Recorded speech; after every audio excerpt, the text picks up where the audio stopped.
welcome to 216, a Link to the Past randomizer podcast. I am your host, Fear Agent, back for episode number 2 of season 2. Today on the show, we've got Laoria, aka Laoria of Light on Twitch. This was a really fun episode to record. Right away, we're getting into people that I haven't had a ton of conversation with beforehand. I've known Laoria. I've known Laoria as a part of the community. We've raced a couple times. I've hung out in her chat a little bit. She wasn't a complete stranger, but getting to hear her story and how she got into Rando and her story with the mentor tournament stuff, it's really fun. It was a really fun conversation, and I'm really excited about this season of the podcast where I get a chance to talk to people that I know as members of the community, but I don't really know their story. So we're kicking things off with Laoria of Light today. So I'm not going to take too much of your time in this intro. So that we can get to that interview. Do want to remind everyone about the 216 Weekly that is starting this Saturday. The 216 Weekly is going to be a weekly race that anyone can join. We will ping for it in the 216 Discord as well as the main Discord. We'll be doing rotating modes. This week, we're going to be playing Fad Keys, which is an all dungeons key sanity variation. Just like regular 80 keys, except the Agate Tower, Castle Tower keys are vanilla. So you can do that anytime. You don't have to search for them. I'll be doing a restream on my Twitch channel, twitch.tv/fearagent_. And do want to remind people of the open door policy that we have. If you see that the booth is empty and you want to jump in for some comms, just join the green room. There's also a green room role that you could grab, get you access to the channel, and join me for some commentary. So we're starting that this week. Again, Fad Keys, noon Eastern. Not much has gone on since Monday's episode, so no real ALTTPR topics to really go over, but the NFL is starting, and I know that I'm not the only NFL fan here in the community, and I know we have a lot of people in that aren't in the States that might have no interest in the NFL, so I'm not going to waste too much time on it. But I am thinking about maybe doing a 216 NFL Fantasy League if we have enough people that are interested. So if you're interested in the idea of a 216 NFL Fantasy League, let me know in the Discord. And if we get enough interest, maybe we could put something together, have a little bit of fun with that. Being a Seahawks fan, it's going to be a long season. And if I can find any way to alleviate some of the pain by doing some fantasy with the community, I think we could have a good time. I do want to talk a little bit about tilt. It's the question that I ask every guest on how they handle tilt and how they deal with it. What are ways of getting around it? And I've been thinking a lot about tilt because I've been losing a lot. I'm trying to make a run on the ladder invitational, the cross keys, inverted keys, retrants. So I'm trying to get as many qualifiers in as I can since my record has been so bad. I've been losing a lot. Currently 2 games under 500. So I have a long ways to go to get to the top 16. I believe I can make it, but we'll see. I've got a long road to hoe. But it had me thinking about tilt and what does tilt mean and what does it mean in the game and how I'm dealing with it. And I think originally when I asked the tilt question, I was thinking about how do I not be upset about losing, which I think is the wrong mindset for that question, because I think it's okay to be upset that you lost. I think it's okay to be upset that things didn't go your way, not necessarily upset at your opponent, but just upset that you lost. And I think that I was trying to find a way to not be upset. And I found that if I let myself be upset, if I get angry for losing and I don't take it any further than that, I'm then able to let it be what it is, process it, and then move on and just kind of enjoy the game for what it is. And so hopefully that's a piece of advice that I can give from my perspective, that it's okay to be upset. That's not tilt. Tilt is, I think, when it takes you out of the game or it takes you out of rational decision making or rational emotions. Anger is an emotion that we all feel. And it's an emotion that's not necessarily the most fun to feel, but it is an emotion and it's okay to feel it. And so not in allowing your anger to tilt you, I think is now the key aspect to the question that I'll be asking the guests moving forward is, how do you handle it so that it doesn't become more than it should be? I get angry at, finding something last location. And does that tilt me? Does it ruin how I play the rest of the game? Does it affect my gameplay. That stuff is stuff that I could definitely work on, but I was definitely approaching the idea of tilt from the wrong perspective. What I was looking for is, how do you not get angry at losing? And that's just not realistic, and it's not healthy. Be angry, feel it, and find ways to release it that is healthy, and then move on. And that's kind of what I've done. I lost 3 in a row, I think, or 6 in a row. I can't remember. I was 3 games under 500 on the ladder in this invitational ladder subset. And man, that last one, the third one under 500, I was really angry. Not at my opponent, just angry at my play, angry that I lost, angry at my sort of unluckiness in some of these situations. And I was able to just like be angry and let it stew for a minute. And then I went and watched The Neverending Story with my kids, and we had a blast. And it didn't affect me further than the few minutes that were after the race. So I don't know if anybody needs to hear that, or if they're struggling with that similarly to how I have been, but it's all right. It's okay. All right. So let's get to the interview with Laoria. Super fun conversation. She's a blast. She has this infectious laugh to her, and this way of just her personality, her person is just so, you feel good hanging around her. So I understand why she's got a lot of friends in the community that want to be around her, because there's so much positivity and like lightheartedness and fun that comes with being who she is. And I'm excited for everyone to hear the interview. So enough of me. Let's get to that. All right. I'm super excited to have you on the show today, because you have been a part of the community for quite some time, and you've developed or have been a part of like the 40 Bunks crew that was a big group that came out of the mentor tournament that I know of, and I've had lots of interactions from. You know, we've done some races and stuff, but you guys really like clung together, and I'm excited to get to know you more. I think that's the big thing is having you on the show. Is I'm excited to get to know you and some of the other 40 Bunks crew members more. So thanks for doing the show.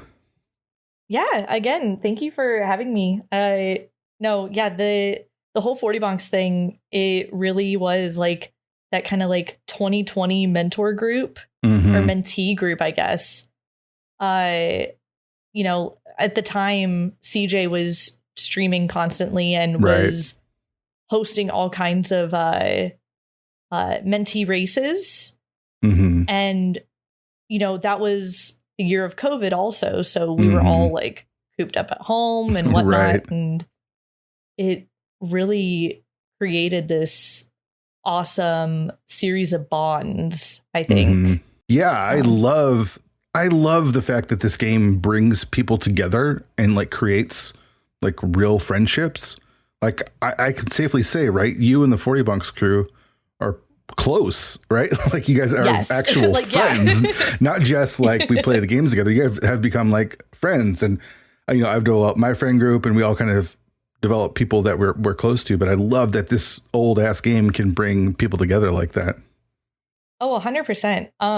I know that there's been like multiple times where we've like jokingly during COVID, but also non-jokingly been like, we need to do some kind of like meetup, something. Yeah. And I know the biggest problem is we're all freaking everywhere, dude. Like the joys of the internet is that brings us all together. The pains of the internet is we're all over the place. Yeah. Well, and I think part of it too, like I still am like teetering between like, do I try to go to SGL this year myself, like, and see if we can get a group together and go? Because I do think it would be so fun to just meet like everybody, you know? Yeah, totally. Everybody that I possibly could. For sure. I didn't get to go to the first SGL that happened in person, but the stories that I heard were awesome. Like everyone just kind of hanging out together and getting a chance to really meet all the people that were racing. And that's kind of why I do the podcast as well. Like we're not actually meeting in person, but getting a chance to like chat with someone, right? Like more than what's involved in a race or chatting on Discord, because it's not quite the same. Well, and the cool thing too is like, you know, SGL, it's not just, you know, Z3R. Like it's going to be a ton of different things. Yep. But we almost end up, I guess to use like a college-y reference, like almost like our own like fraternity kind of deal. Yeah, totally. And it's kind of cool to see that like those friendships that are so involved, I guess, over like you said, like a 30-year-old video game. Totally. We're all pledges and we've all done our hazing, right? Like we've all played the game and it's totally hazed us. It's like totally exactly what it's like when you join a fraternity. Let's go back to 2020 when you when you joined the mentor tournament and you found your kind of group. How did you get involved, or how did you find out about the mentor tournament? Where did your introduction to ALTTPR begin? So, funny enough, 2020 was actually not my first dip into rando. Okay. I want to say, I want to say, did main tournament 2018 have Sanity with it? I honestly don't remember. Something like that. It's such a blur, but there was two. I think the main tournament used to run twice a year. So there was a spring and a fall. Right. And then I think there was just one tournament in 2019, and then there was no tournament in 2020. But that could be wrong. So it would have been like spring 2018. I feel like was like my first dip in. Okay. And I want to say, I had been watching ZFG, funny enough, run Ocarina of Time. Okay. And I want to say he raided like a speed gaming channel, and they were doing, I think they were restreaming a main tournament race or something like that. Maybe a spring tournament race. And Dr. Bob Tastic was on commentary. And I remember being like, yo, this dude knows what he's talking about. And this is wild. Like, I love Zelda. I've never played A Link to the Past in my life, but like, let's get on this. I know. We're gonna have to get into that later for sure. Yeah, that's a check terrible mark, thing to go admit, back to that. Yeah, no, that's great. I love it. But then right around that time, that is when I had kind of some big life changes happening. I ended up moving from Houston, Texas to kind of north central-ish Kentucky. And so I had to kind of stop for a while, and I didn't play for a long time. Finally, kind of refound Dr. Bob through, just browsing Twitch one day and seeing that he was live.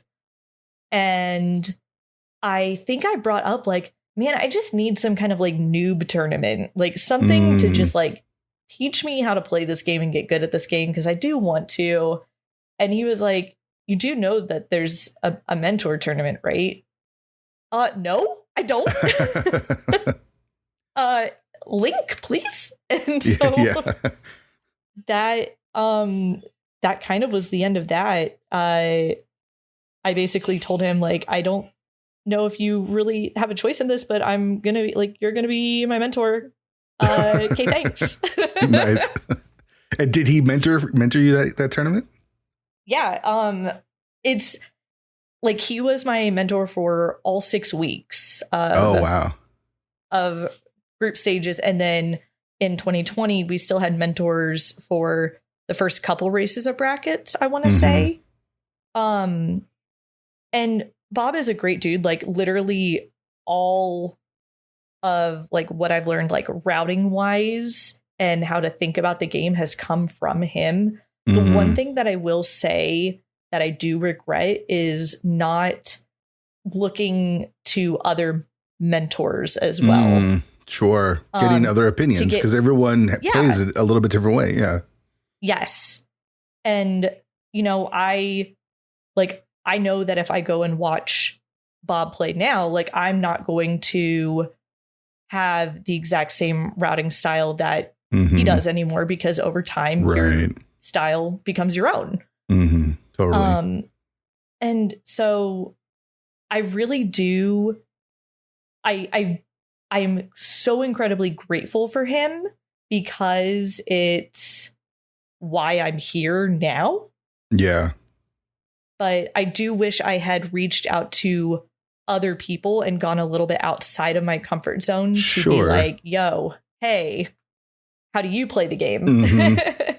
Sure. And hindsight's 2020, right? Like, right. At that time, Bob introduces you to the game, and he's gracious enough to mentor you through the whole thing. So you're just going to like tunnel vision, like, oh, he's good. Let me learn from him and get all that I can. So let's take it back even just a little bit further. Are you watching Twitch? Are you playing games? Like before you even start with Rando, you said you were watching, you said ZFG? Yeah, ZFG running Ocarina of Time, just normal speed runs and watching him trying to cut times where he could there. Mm-hmm. Were you watching how did you get into Twitch or watching speed runs? Were you doing any other speed runs in other games or? No. I was not any kind of like speedrunner at the time.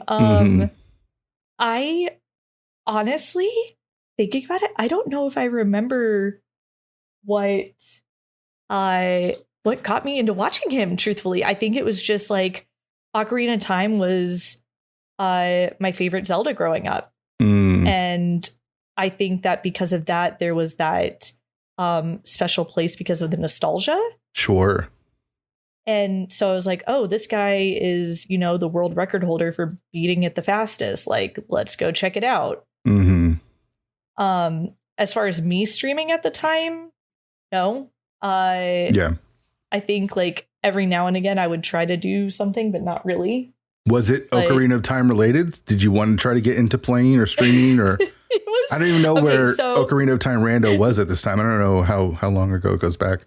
I don't know where it was Rando wise. I know it wasn't something that I had seen yet. I found A Link to the Past Rando first. Okay. Before Zooter. But I want to say, no, like as far as what I would stream, I tried to do at one point a like Zelda timeline like stream where I was trying to play through every Zelda game in quote chronological order, right? Based on the Zelda timeline. Thanks. Oh, not Nintendo. On a release date. So you started with like Skyward Sword. No, like I was starting with Skyward Sword and then going to like Minish Cap, and that was something that ended very quickly. No. That's hilarious. Yeah. I wish I could remember exactly what like got me watching ZFG originally, but I really think the simple answer is just Ocarina of Time. And that he's really good at it. Yeah, he is. He's a bit on the crazy side at it. Yeah. So you said you didn't play Link to the Past. Let's get into that. What was your gaming history as a kid? Oh gosh. Okay, so I grew up in a very like the opposite of affluent, but not quite poor, I guess. Like my mom was a single mom, and there was me and my two younger sisters for a long time. So as far as like gaming went, I didn't have any real chance to game other than like going down the street to my best friend's house. Sure. And even then, we would play co-op games together. Like we would play Donkey Kong Country and Mortal Kombat, things like that. So I will remember when I turned 10, I want to say, or like fourth grade, we got an N64 for Christmas. Nice. And I flipped. Like I was so excited. And it took me forever to actually beat Ocarina of Time. Sure. Because of two things. One, I can't stand, even to this day, freaking redeads. Like they give me such heebie-jeebies. That's hilarious. Two, the Skulltulas, or Waltulas, the like big spider things. Right. I don't do spiders. Just period end. Like, so you're actually scared of Ocarina of Time. Like you love it, but you're also scared of it at the same time. 100%, dude. I That's hilarious. get like a visceral reaction even still. Like, I'm 31 years old, right? I get a visceral reaction going into the bottom of the well, even playing it now. That's hilarious. I know, like, yeah. That's so good. So did it continue on then with the 64? Did you keep with Nintendo, or did you kind of branch out as you got older, or what was your game history? So I kept with Nintendo, like, on my mom's side. My parents had split when I was super young, but when I would go to visit my dad, my now older stepbrother, he had a PlayStation. And so, like, I got very into the Final Fantasy series along with that because he had console that I didn't have. Sure. And he would play all the Zeldas as well, and I would just sit and happily watch. And like, I remember when Wind Waker came out on GameCube. One summer we sat through and we played it together, and we got to Puppet Ganon at the end, and he could not like get the arrow shots to snipe the the like tail of like the worm version. Right. So he passed over the GameCube controller to me, and I'm like, all right, sure, we got this. And I nailed it like 3 for 3 right after that. And I was so awesome. thrilled. Oh, I bet. So it sounds like your love of gaming kind of came as a co-op sort of thing, right? Like you said you're playing with your friends, and then you get to play with your stepbrother and things like that. So it feels like it was sort of ingrained in you to play with others. Yes, absolutely. Like, it's weird to play, I guess, like with Z3R, like you do end up playing mostly by yourself, but with a community of people and like in races. Right. So you're not necessarily playing with somebody in the traditional sense, but there's still that companionship, I guess, is the best way I can word it right now. Yeah. I mean, sitting down with your older brother to like watch him play, and then have him hand you over the controller just sounds like it sounds like a moment, right? Like, obviously you still remember it. That's just so cool that you had that relationship to for him to do that, even because I was like with my little brother, I was like, get the heck out of here, man. I don't want you to play with me. Well, and I think too, you know, we're only a year apart, so he's only 1 year older than me. And so because we were so close in age, like, yeah, there were times where I absolutely hated his guts, as you know, siblings do. Totally. But I think that was something that very early on, when, you know, his mom and my dad met, like, that was something we had already connected over. Like, we both did like video games. And so that was our thing. Did you get into any sort of competitive video games pre ALTTPR? Were you doing anything that was like, well, not like, I guess not, you know, in the like get into tournament sort of sense, but I did play League of Legends for a really long time. Okay. I can't play it anymore. Gosh, I've never played League of Legends, but I keep hearing this exact same story from everyone who's like, oh, I really played League of Legends a lot and I can't play it anymore. So why can't you play it anymore? Tell me your reasons. I loathe a toxic community. I hate it. And I think that's one of the things that I love about Rando, is because, you know, yes, there's toxicity in every community at some level, right? Yeah. But I feel like overall we have such a community that is out to help and better one another. Yeah. And the League of Legends community is so the opposite of that. It's so very like, you know, oh, I died, you know, in my lane because, you know, you were too busy farming minions or trying to take a tower or whatever. And it's never like people owning up to their own mistakes, but also not like being able to say like, oh, hey, you made a mistake. All right, that's fine. Let's just move on because it's a game. Like, God, that sounds awful. It sounds awful. It's so bad. I used to really enjoy the game. It used to be really, really fun. It got me through a lot of like crazy times in college, truthfully. Mm-hmm. But to see where the community has gone now, like not, I probably shouldn't like totally rag on it, but at the same time, when you are exposed to communities that are still competitive, but in a very positive mindset Mm-hmm. or a growth mindset, mm-hmm. it's really, I guess hard to want to remain within. Sure. Yeah, totally. I totally get that. All right. So you find Rando and you said you start playing. Like, did you dive in immediately to races or did you practice by yourself? Like, how did that go?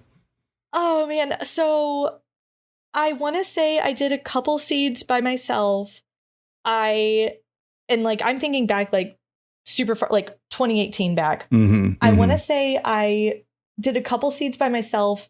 And then there were like Plando, like random Plando seeds that people would put out there.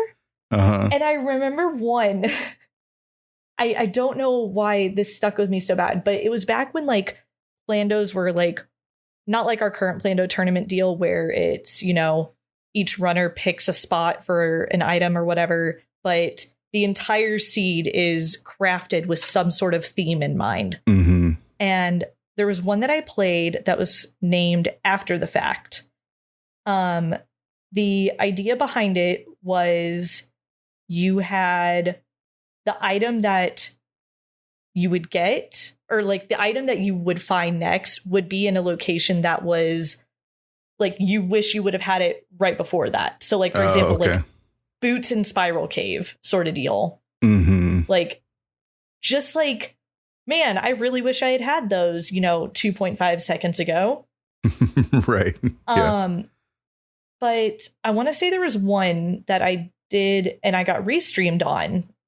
And again, this is super early on. Like, I don't know, like, how to do the blind script. I have put in zero effort to learn anything. You just dove right in. Yeah, I dove right in. And it was a key sanity seed. So oh, wow. I had no idea what I was doing. And I think Kern was one of the commentators on the restream, funny enough, and is asking me things. And I'm like, yeah, I've never played the vanilla game before. I've just kind of started doing this like, about a month ago. And he's like, what? Like, sorry. That's too funny. Were you able to finish the seed?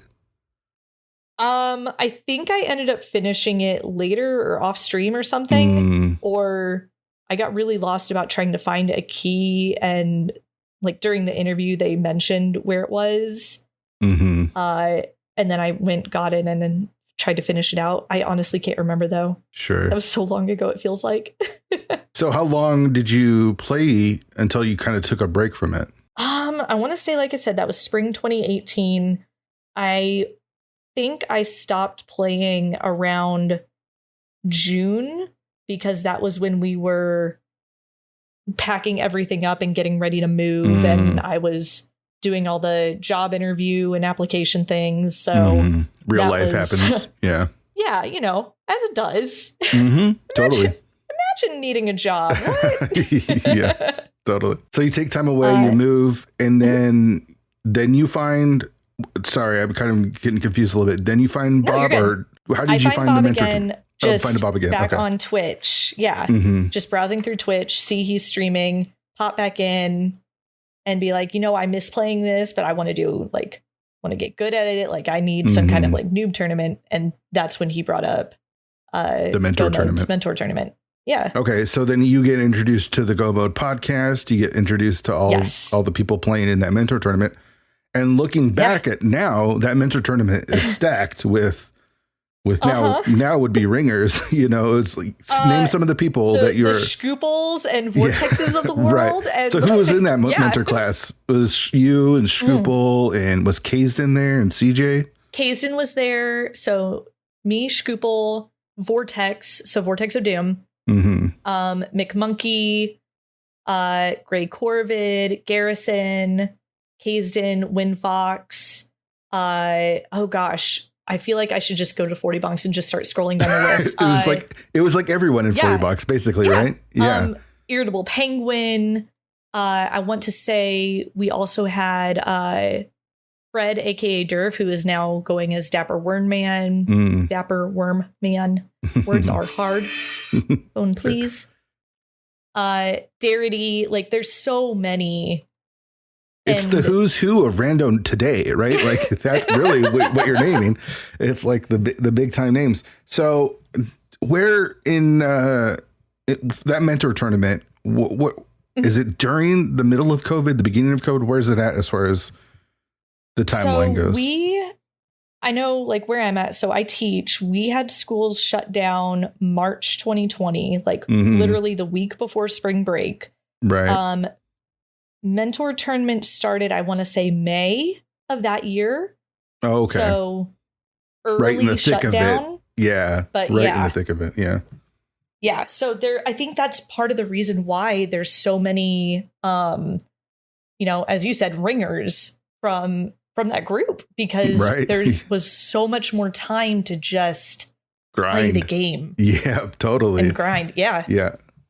So how did you do in that mentor tournament? Tell me about your experience playing. Because I've actually never played in the mentor tournament. I haven't shamefully even mentored. Tell me your experience with the mentor tournament. Okay. So, as I mentioned, Bob was my mentor for all 6 weeks of groups. I want to say I went 4 and 2 in groups. And that was kind of where you would be on the bubble of making the gold bracket or not.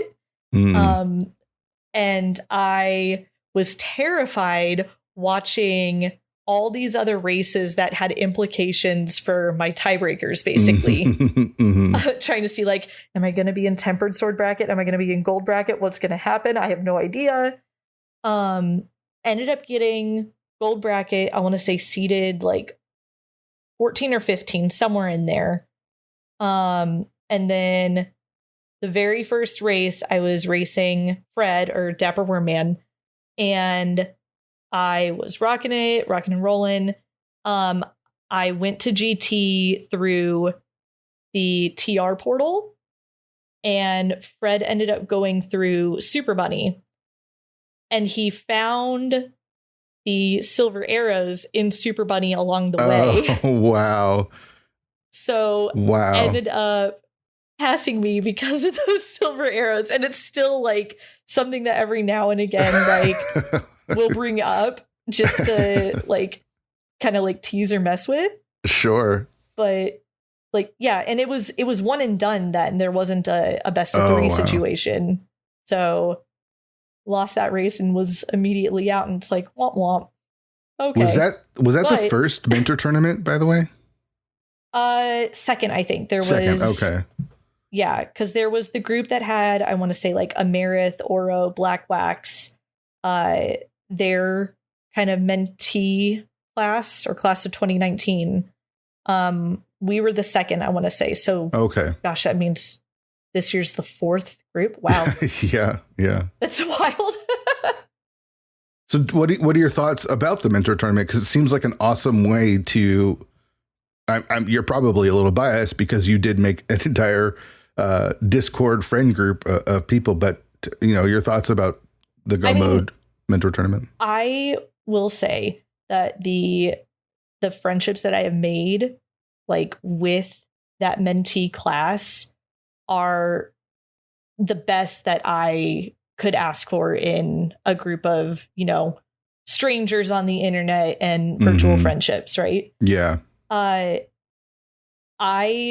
really, truly, like, I am grateful to Go Mode for that, because it's such, again, like that community of promoting growth and not trying to make people feel bad because, oh, you don't know how to cancel stare lag, Gamma Chew. Sorry, Love I had it. to throw the I love shade. it. I love it. No, that's what this. I created this entire podcast just to take down Gamachu. That was my goal. Oh man, I'm so glad I could be part of this. But you're gonna have to get me some good ice cream to really lay in the taunts. Yeah. Uh, Oh boy. But I really do. I have people who I play Final Fantasy 14 with right now that are asking me all these questions about how to get into rando. And I am, helping them through and trying to be like, yo, like join the mentor tournament next year too. Like it's so worth it. Plus I'm not the only person who plays the game, and what I choose to do isn't going to be what everybody does. Like get other ideas too. I've highly recommended it. Did you then go on to mentor? Like, what was your relationship with the mentor tournament as it's gone on? I did. So 2021, I actually ended up on Go Mode's podcast. Nice. Because I was mentor MVP that year. Oh, that's right. Yeah. And so I took, honestly, like I look back, I straight up did too much. And I know this. I know this now. I had the hardest time saying no if somebody asked me to mentor them.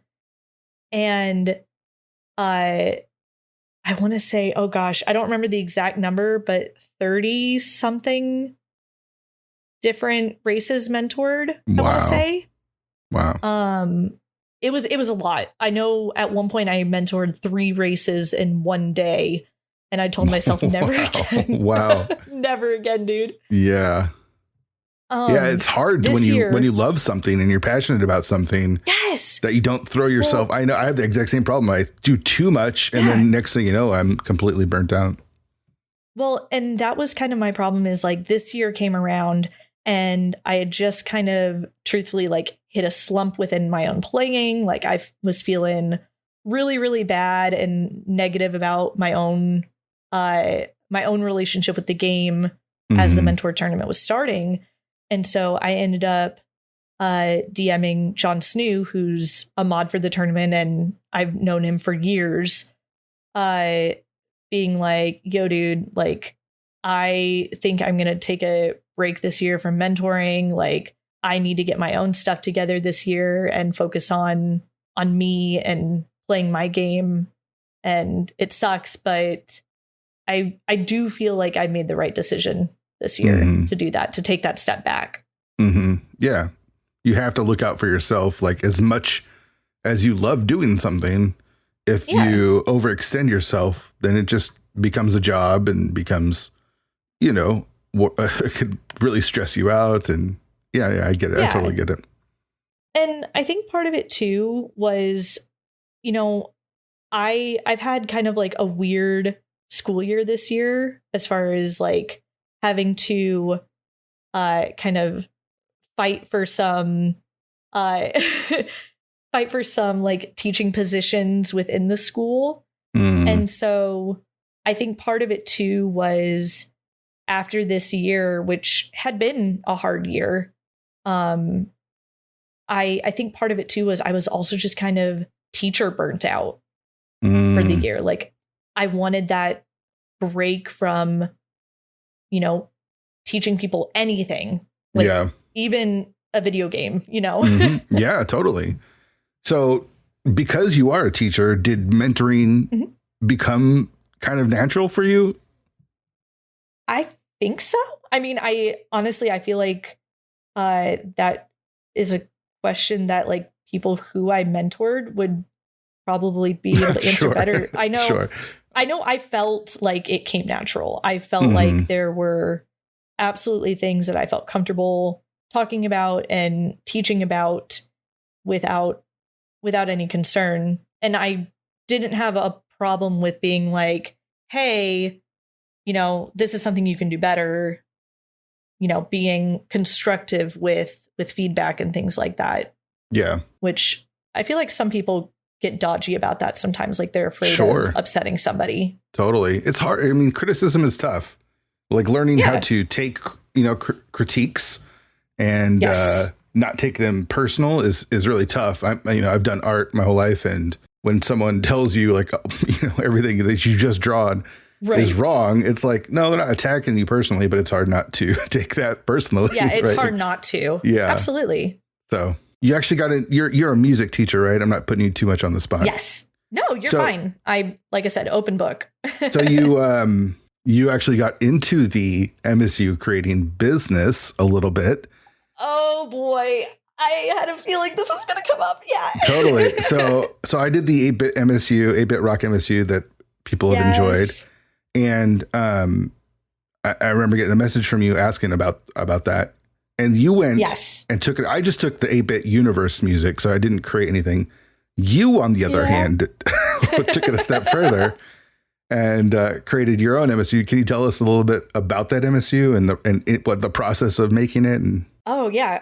Okay. So 8-bit Disney, because I am a child. Not really, just teach them. Sure. But I really wanted to have something like kind of nostalgic like that. And I think this is before the mostly cartoons, was a thing at all. But I also know way before that. The mostly cartoons MSU that Mula just put out is like just came out the last couple of months. So that's a fair point. Okay, I didn't even haven't even like paid attention. This was a long time ago when you created this 8-bit Disney MSU. Oh, you're right, because it would have been not this past January, but the January before. And I had time because we were virtual for school at that point. Right. And so I had extra time and wanted to do something music related. But I know how Disney can be with, copyrights and whatnot, because of course, Disney. Right. And I just had this idea of, man, it'd be really funny if like you walked into Ice Palace and it was playing Let It Go. Like, that'd be just so funny. Yeah. And then it just became this planning process. Like, okay, wait, if we do this, then how would we want to organize these? So I think I was talking with a few different people and just kind of bouncing ideas off of them, different 40 bonkers, and basically saying like, okay, so Turtle Rock is now Pride Rock, and it's going to be Lion King music. Right. And I wanted to try and put, villain songs from the movies, or as close as I could get to villain songs, as the bosses. So, like, for example, Turtle Rock is, I Just Can't Wait to Be King from The Lion King is the main dungeon. And then Trinex's Be Prepared. Nice. But actually making it, so I have a composition program called Muse Score, which at the time was completely free. I don't know if it still is, but I have it and it's free, so I use it. Sure. And basically I took the different, like the sheet music for the different songs, and I arranged it to be a synthesizer type of sound, and then tried to balance it out where, you have your melody, and I wanted to create like natural loop points in it so it would be easy to, automatically set those. So did all that, and then kind of the rest of the MSU making process where you are editing those trim and loop points, and lots of time in Audacity trying to find the exact like wave crosses and everything. But really, yeah, it was just, I felt like Disney was something that there would probably be a decent number of people who wanted some sort of Disney MSU, but I also really loved the 8-bit style, that 8-bit rock and 8-bit universe did. So hence 8-bit Disney was born. It's amazing because, again, it's not just someone else. You didn't just grab music from a video game or someone else's source. You made it all yourself. That just blows my mind. It's so cool. And it turned out so good. It's a really well done and a really awesome MSU. It's good. You did an awesome job with it, and the cleverness of it, of finding the right spots for the right the right songs and be able to grab from all the Disney stuff, not just like the main cartoons. That honestly, I feel like took the longest time. Was like some of them were really obvious. Like, yeah, you're going to put the Little Mermaid in Swamp. You're going to put Frozen in Ice Palace. Some of them were not that easy.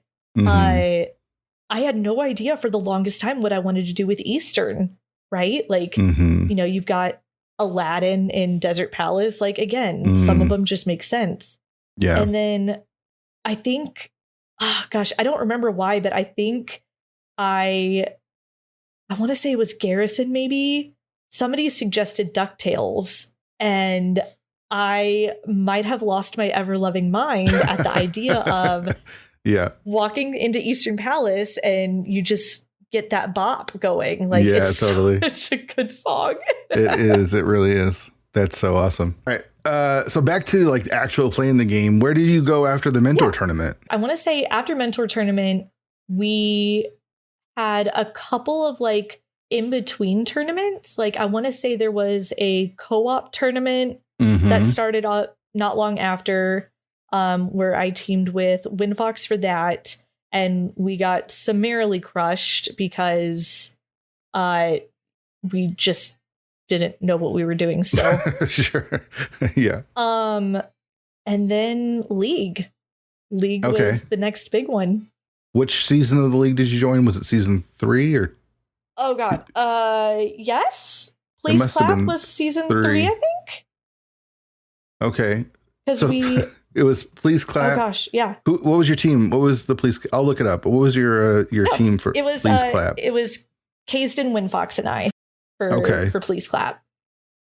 And that was was it pre-Open League or were you guys in the Open League that year? We were in Open League, so that I think so was it must the have first been season 3. Yeah. Yeah.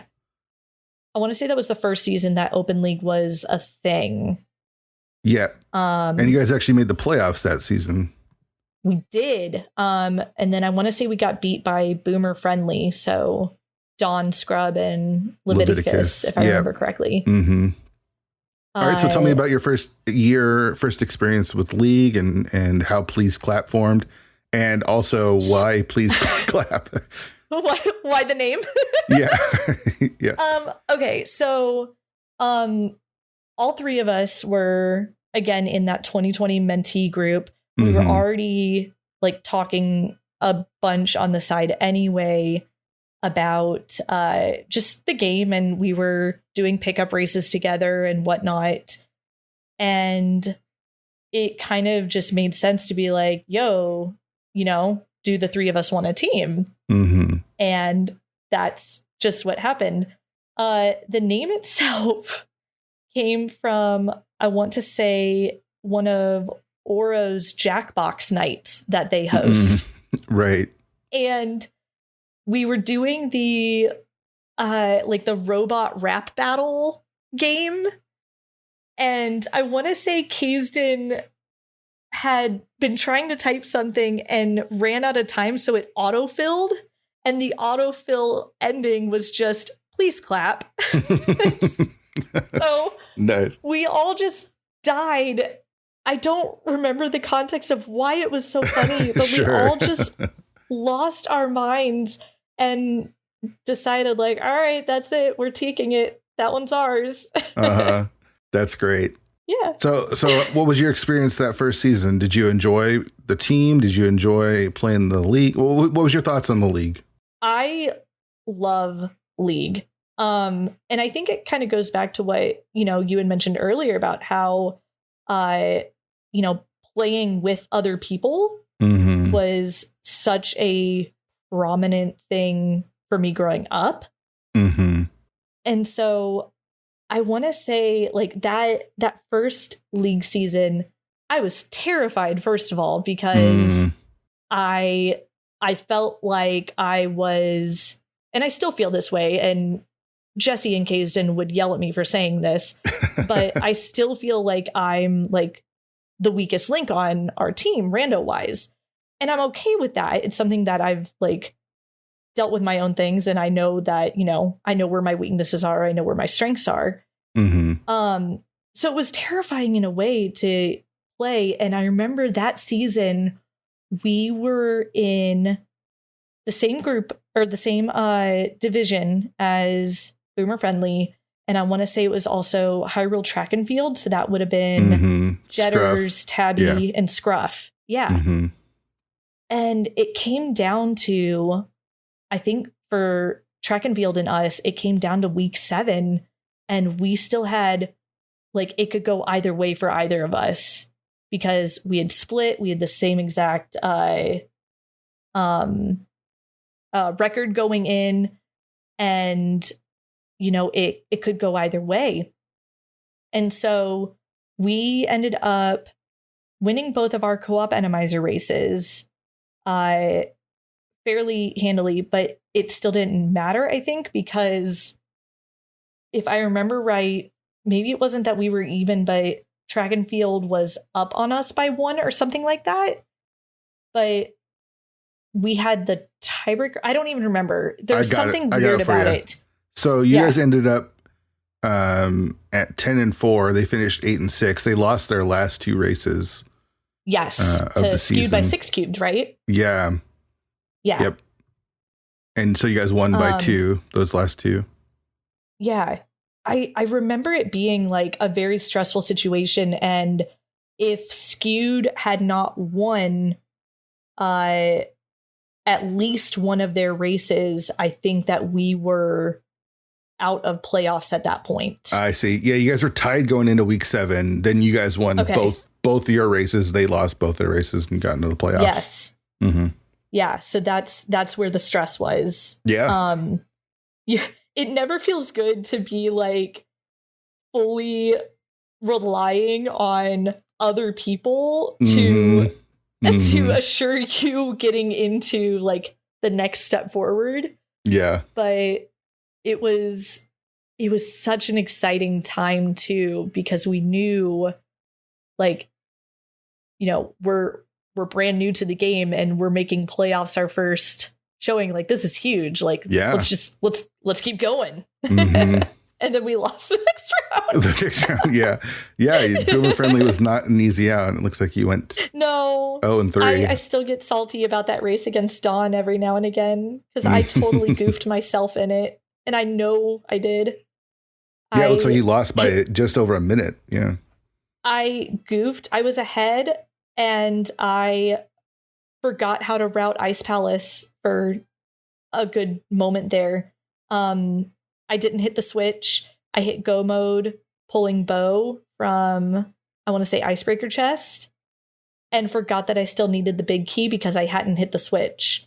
Wow. So I kept going, forgetting about it, and then had to mirror because I didn't know how to do the vanilla way and wrapping around.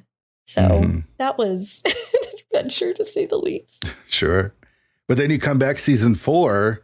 And well, tell me about your season 4, because I'm looking at the record here on the league website, and it's a good one. Oh boy, season 4, the good old JKLOL. Yeah, so you go from Please Clap to JKLOL. I'm ashamed to admit it literally took me until like 2 weeks ago to find out exactly why JKLOL. Like JKLOL obviously just makes sense on its own. But there was a deeper meaning to it as well. If you just looked, when Fox goes to Farm Friends, Radical Sniper Jesse comes in, and you change the name obviously to JKLOL, which was Jesse Kaysden Laoria of Light. Right? Yeah, like, I literally just figured that out. Felt so dumb. Oh, No, don't feel dumb, because you're not the only person that we've heard that from at all. So sure. It's not as common knowledge as you might think. Yeah. But tell me about your season 4 experience, because it looks like it was a good one. Season 4 was such a blast. I feel like we like hardcore breezed through groups for a while. I know that again, like, and I know that they would yell at me for this, but like, again, knowing my own shortcomings with the game, like I went into brackets terrified, or playoffs rather, Mhm. because I had not won a single solo game up to that point. Any of my wins were because of co-op. Every single one. And so I was like, guys, y'all are going to have to continue to carry here. Like, I'm freaking out, man. Mhm. And it ended up working out really well. I think Jesse and I, in a way, still are kind of grumpy at Kaysden for preventing us from ever getting to a game 5 in any of those races. Yeah. Like, we were so ready for co-op retrants. It was going to be so fun. Oh, yeah. And yet None. No co-op entrance for you. Nothing. Absolutely nothing. We did feel like with our group, and I almost want to just pull it up here. We did feel like with our group that we polled like the teams that we were facing against at good times, if that makes sense. Like during good weeks to be able to play against them. Yeah. So you played Soggy Tea week 1, Tipsy Tavern Toasters week 2. You start out 4-0. Like, you can't be disappointed to start 4-0. You go up against Rando Babies. You get the first loss that week, but you're still 5-1. So sad. And it looks like it was a close race too. Yes. And then you get week 4, you get 2 more wins against Amish Paradise. You get week 5, 2 more wins against Papega Patrol. It's Always Sunny in Pod. Kaysden gets a win. Unfortunately, you get the loss there. Yes, again, it looks like a close one. No wins in the regular weeks. Yeah, and then you finish it off in the co-ops with 2 more wins. So, I mean, that's an awesome record going into the playoffs. Yeah. I know that we were really, really interested to play against Rando Babies, especially because they had just come off of 2021 Mentor Tournament. Mr. Aaron Snerd having been the winner of the tournament. So we knew that was going to be a tough one. I also had my own little, or I guess me and Jesse both had our own little things with Amish because, you know, Amish is where Jesse was in season 3. And as I had mentioned with Dapper, like Dapper and I had that, you know, funny little mentor tournament history. So that week, we were really excited for like the kind of the clash, if you will. Sure. And that was pilot spoiler week. So I was racing both no matter what, because, and I say racing, like I piloted because yes, that's my thing. Right. I don't think the guys would ever let me not pilot. Do you enjoy piloting? I love it, dude. I love it. What was it? A couple days ago, as of, you know, recording here, they announced the pilot spoiler tourney coming back in a month or 2 or something like that. Oh, nice. And I immediately messaged the guys like, gentlemen. Yeah. Start your engines. We're going. Start your engines. Let's go. Yeah. Because I think that was kind of kicked off with the announcement on the podcast here that it's not coming back for season 5. Fear. It hurts my soul. It hurts me so much. Yeah, I understand. It hurts me so much. I get it. But you got a whole tournament of it now, right? I do. And I want to say because Kaysden and I did it last year and we had a decent showing. We ended up dodging cross keys for pilot spoiler last year. And we had a pretty good showing, finishing within like a couple minutes of Tam and Werfjig was like the dream. Yeah. We didn't beat them either time, but finishing that closely was such a good feeling. Yeah. I mean, the strong runners. Tam is really good. Yeah. He's a good pilot. All right. So you finish off only losing 2 races in the regular season last year. Yeah. And then you go on a run. You win the division finals against Rando Babies 4-1 or 3-1. Yes. You take out Zettel and Chill, which is Amerith, Oro, and Darity, which is a really good team, 3-1. You go to the conference finals against Oops All Foxes, another really strong team, go 3-1 again. Mm-hmm. Yes. You're in the finals. So win or lose, you've kind of made it, right? Because you've now qualified for the Invitational for season 5. And that was 100% the attitude we had too. Like at that point, it was like, we made our goal. Our goal the entire time was to make Invitational. Yeah. We wanted to play against the quote, quote, big dogs. Like, sure. That sounds bad, but I hope it makes sense anyway. No, it totally makes sense. Yeah, I get it. Like, we wanted to play against people that were objectively better at the video game than us, because we all believed like that's how you get better at the game, is by playing people better than you, and then, learning from it. So we had made that goal. We were so excited about having made that goal, and getting prepared for finals. We were all just like, you know what? Like, we made our goal, but why stop like trying? It's not even trying, but like, why just stop there? Like, let's go and try to win the thing. You run into a monster of a team though, with Bottles on empty. No. Yeah, Bottles on empty was no joke. Yeah, Ninjembro, Barnage, and Maniacal. Not to take anything away from JKLOL for sure. Like, you had every opportunity to win that finals, but that's a hell of a run. And now we're heading into season 5 in just a couple of months here. They're about to do the announcement, I think, next week. Yes. How are you feeling about the Invitational? Is JKLOL, can we officially say, is going to be in the Invitational this year? Or are you guys coming back? I mean, unless something changes in the next couple weeks that I'm not aware of, yes. Yeah. Okay.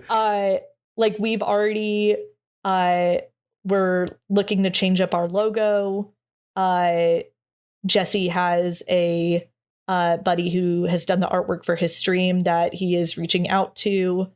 Shout outs to Lord Alucard. Nice. He is going to, like, we basically said, like, we don't know what we want. Here's our team name. Have fun. So do you have goals going into season 5? No relegating, please. No relegating. Okay.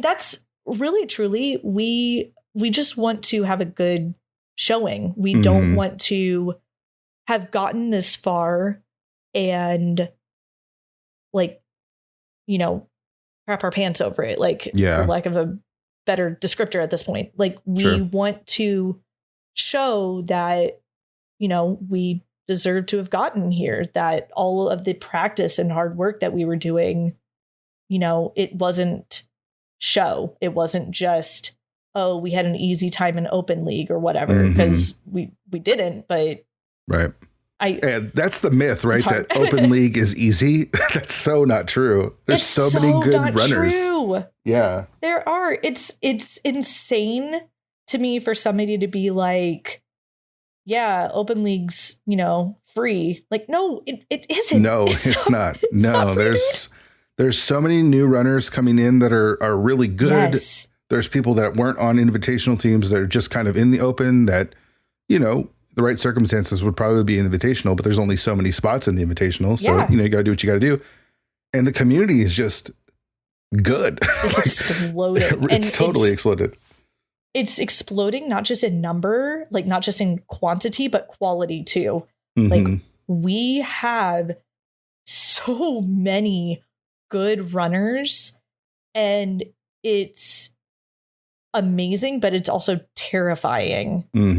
It's hard because it makes the game even harder. It really does. I've been around a little bit longer, and it's like, gosh, why am I losing to all these new people? Well, it turns out they're really good. Yeah, it turns out they're really good. Seriously, I have those moments where I'm like, who even are you? Why am I losing to you? Like, what? Right. Totally. I've never heard of you before. Okay, sure, I guess. Yeah, and they just come and destroy. But it's fun. It makes it a lot of fun. So what is Rando to you? Are you enjoying your kind of, you talked about getting a little bit burnt out with the mentor tournament that you did last year.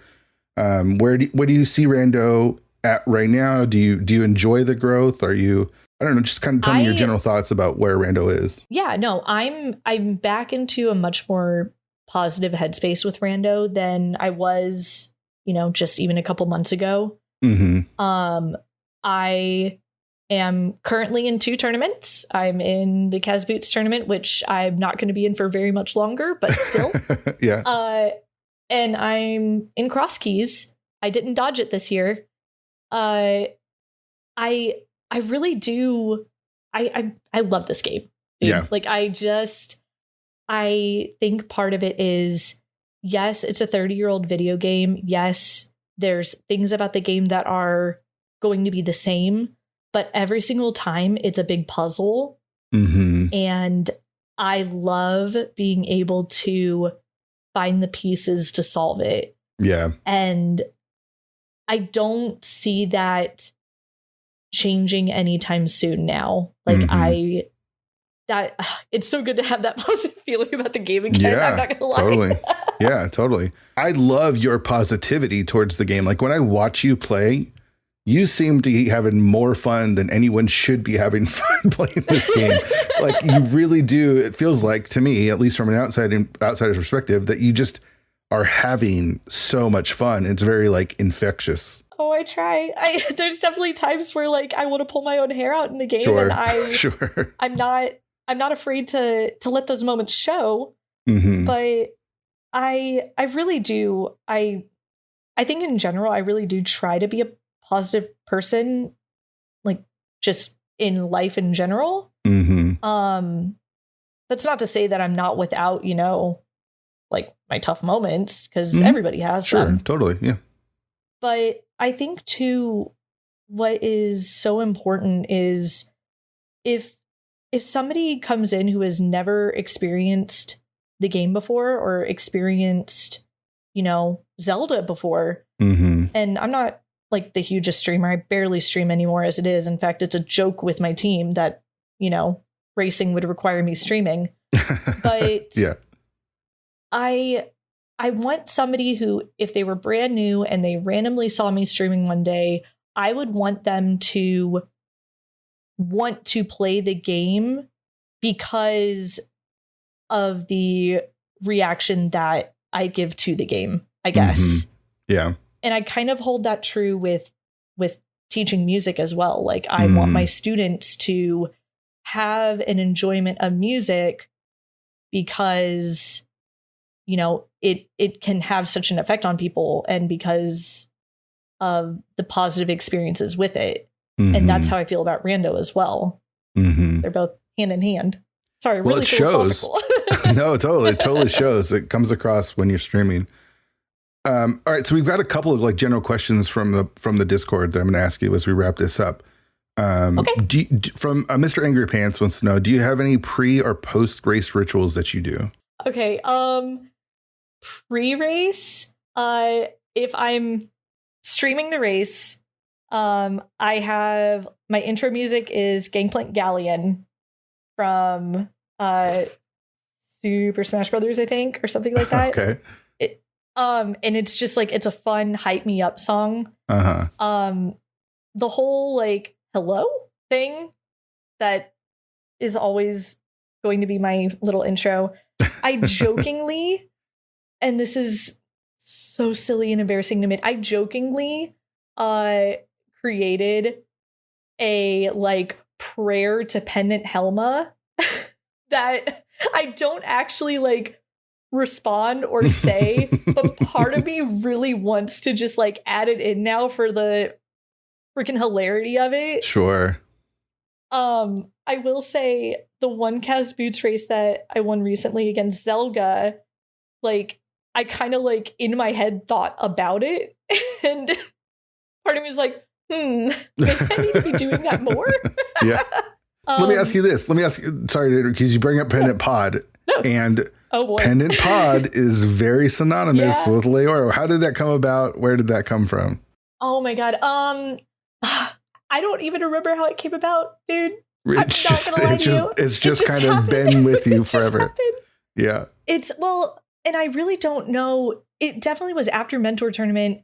it was something random where like some race or like a series of races, like it was a pennant pod, and I just went to it because like, you know, there was the meme of like pennant pod always has progression. All right, well, let's follow the meme.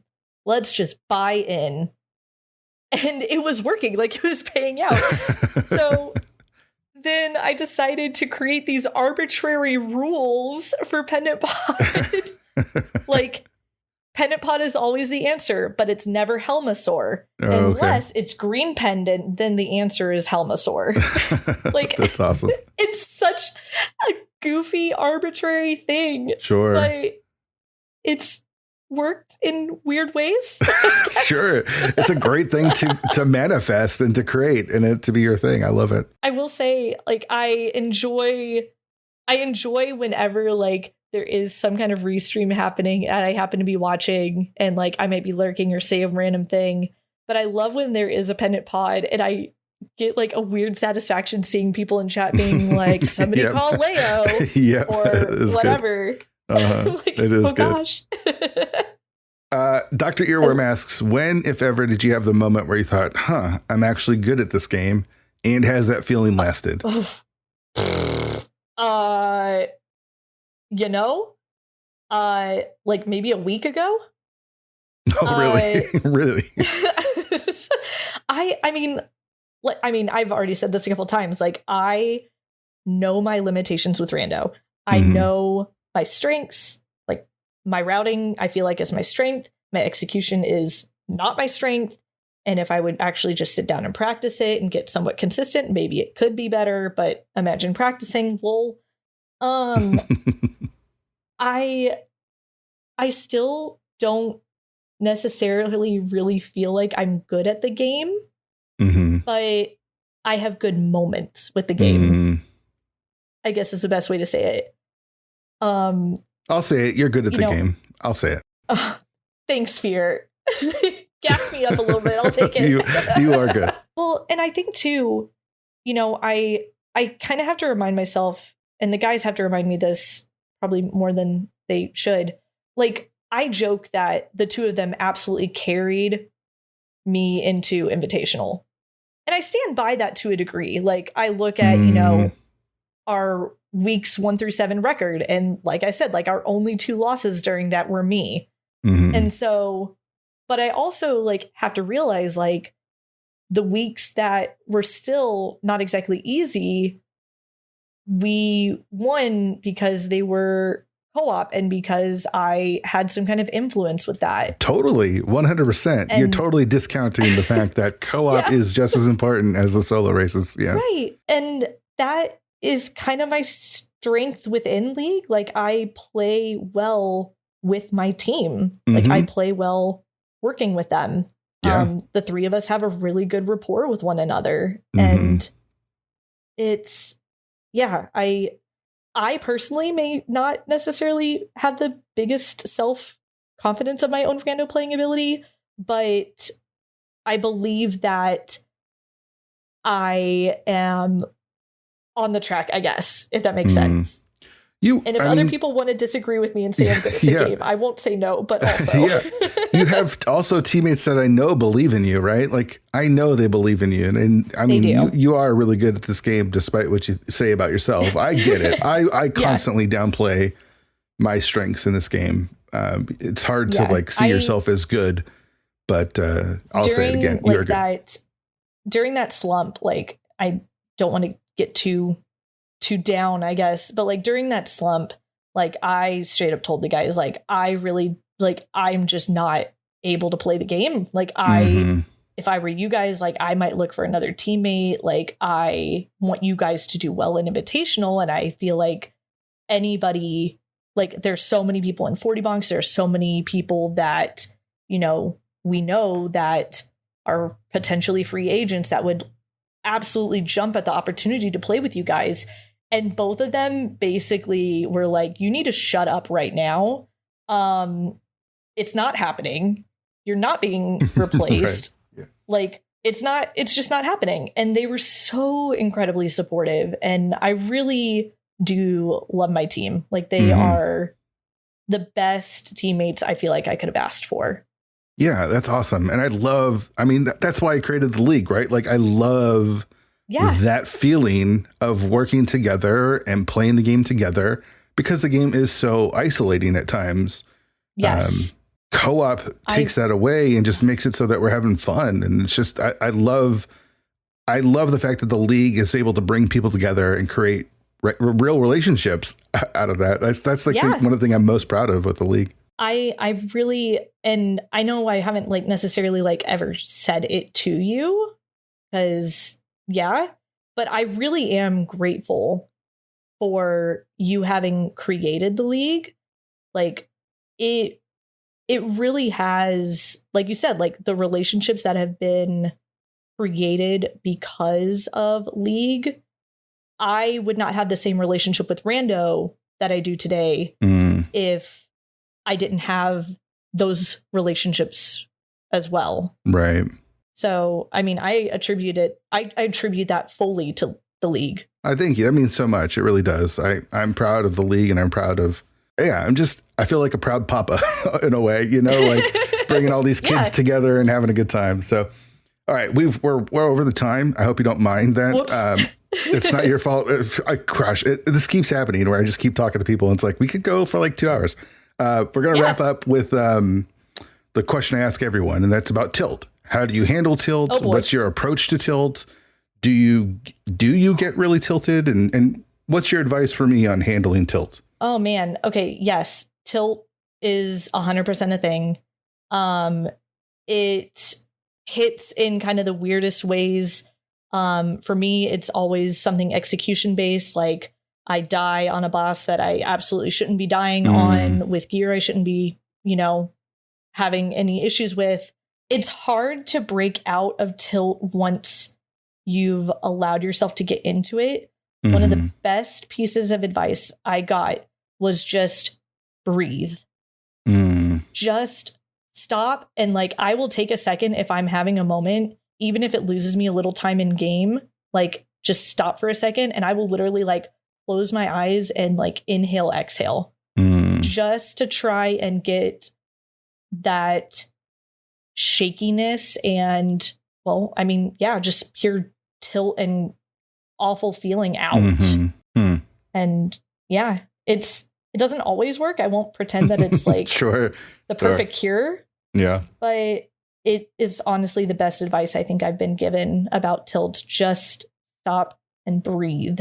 That's awesome. Yeah. I'm going to try that. I'm definitely going to try that. Yeah. Because the way I see it too is if the tilt continues, right, you are going to end up losing more time to more tilt mistakes. Yeah, totally. Yeah. So if you just stop for a second and get it out in that way, like ideally you're going to game better after the fact. Right. Just kind of center yourself a little bit, kind of reset and kind of come back to the middle. Yes. Yeah. That's awesome. Recentered. That's great advice. Like and I'm going to try to use that in my racing. Just Laoria, inhale, exhale. Yeah, totally. Breathe in, breathe out. Thank you so much for doing this. It was so much fun. Yeah. No, I'm sorry again that we kept going longer. Oh, but no. This was really fun. That's a great problem to have. Trust me. The listeners are going to love it.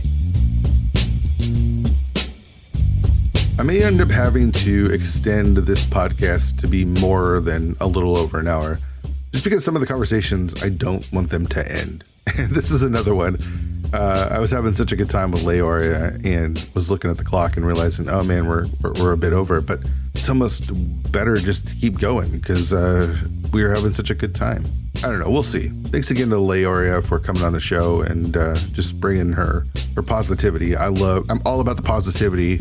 I want 216 to be a positive place. I want people to be able to be honest and open about who they are and their struggles and whatnot with this game and with life, but that we can build each other up through it all. And Laoria is someone that can bring positivity to the community, and I love that. So again, thinking about doing that NFL Fantasy League, if you're interested in that, join the Discord. Let me know. 216pod.com has a link to the Discord. If you could review this show on Apple Podcasts, that really helps us out. Always looking for 5-star reviews, but I just want people to be honest. And if you're not loving the show, that's fine as well. But reviews help us. So if you could do that on Apple Podcast, which I think about 30% of you are using to listen to the show. Even if you don't use Apple Podcast, if you could review us there, that would be a big help.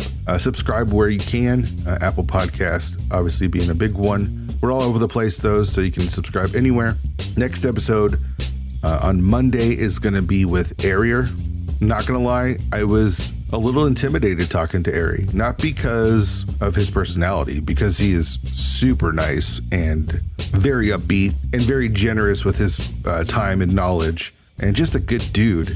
So it wasn't because of that. It's just because he's so good at this game, and I have so much respect for him and his gameplay and the way and because he is so generous with all of it. Like, if I was as good as he was, I might be more of a prick. So maybe it's good that I'm nowhere close to being as good as Ari for my own personal reasons. There's a bit of like respect and reverence I have for Ari, and because I have that for him, because I look up to him, I felt intimidated talking to Ari. So we'll see how that goes next Monday. So make sure, again, you're subscribed. Thank you all for listening. I can't thank you enough for having a blast. 216pod.com. Join the Discord, and we'll see you next week.